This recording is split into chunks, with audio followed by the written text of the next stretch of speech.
All right, the budding chemist in me just couldn't not share this wonderful, wonderful experiment. For those of you who live near the ocean and you want your bars to be a little more authentic than maybe the other guy, and you're making brine bars, you can make your own salt, which makes your products a little more unique, especially if you've done it from scratch. Now, they took 5 gallons of water from the ocean, as you saw previously, when I was making my Salish sea bars, and so there's a clip of that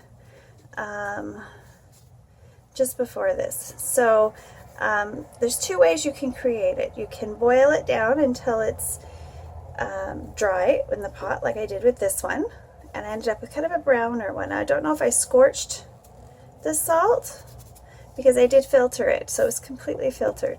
Or you can boil it down and not go all the way down to the pot. It doesn't taste scorched, so I don't know why it's brown, but it is brown. And you can leave, this is about 1.5 gallons of seawater, and I boiled it halfway. So, well, that was probably 2 gallons. How many go in my pot? 2.5 gallons. And then I boiled it down to about, how many cups? We're looking at 4 cups or 5 cups. About a cup of it has percolated off, and I left some of that because I like to use the brine in my soap as well, and so I wanted a little bit of the brine, so I didn't have to go back to the ocean and get fresh brine. But look at what has happened over the course of a few weeks. It's grown, and it's because salt does that. So let me show you how white and pretty it is when you let it just naturally turn into soap. Let me grab a little dish so you can see the difference. There's that one. And no, there's no dirt in this. I don't know why it's brown, but I've seen brown salt and I've seen white salt, and I'm thinking maybe the white salt takes a little more time than the brown salt. So yeah. But this was just too cool not to share. I'm just going to give you a little close up, hopefully not make you dizzy, so you can see that shell that's formed on the top and how it's grown all around the edges. So I'll collect this each day, and in the very bottom you can see some really big crystals, hopefully. So that's your free 99 for this week. On my Wednesday posts, I'll do something, either a soap supply or another beauty product is what I've decided. And then on Saturdays, it's usually going to be soap because it is a soap business that I'm running. So if any of you see the brine bars and you'd like to try the Salish Sea Soap, it's in the store now. I do have trouble keeping it in stock because it is very, very popular.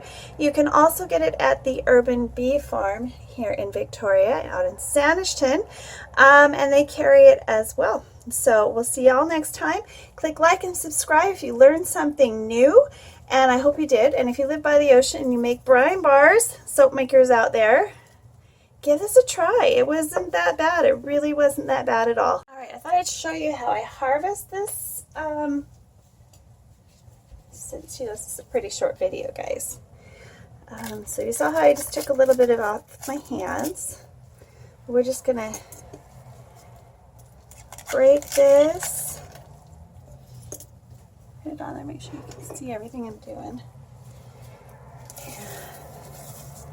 Gather that, because if it drops back in the water, it's gonna dissolve or it's gonna fall down. Cool. And it will dry out in your dish too. You don't have to worry about, oh, I got it wet. Let's see if we can get some of these crystals up off the bottom.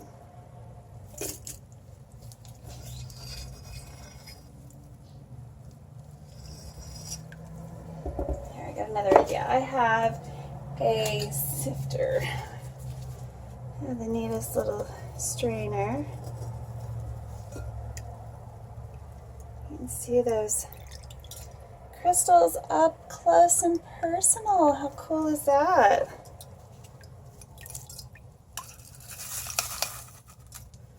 that neat? So an easy peasy science experiment for you if you want to create some of your own products. Now those of you who live on islands, we're so lucky. I know it. You know it, don't you? All the wonderful things we get to experience and have our access to at our fingertips. And I know salt is cheap. Salt is really cheap, but salt from your own region is rare. So, you know, work on that rare ingredient shtick if you want something unique to stand out a little bit. You know, go ahead and forage for things that aren't sold in the stores. A lot of them are worth it. I'm going to be making some nettle soap soon. Not only does it give you a beautiful color, but I'm also going to make an infusion with it. My lotions. So many wonderful things out there. So then I'm going to just, as soon as I've harvested all of this, I'm going to put this back in a nice sunny location and let it continue to grow me some more beautiful Salish Sea Salt, which, you know, you can buy Vancouver Island salt, because there is a company, but I like mine better. But, you know, it takes me weeks and weeks and weeks to produce it this way. So, you know, give yourself some time. All right, we'll see you next time. Bye for now. If you learned something, click like and subscribe, and come on back and see what else I'm up to.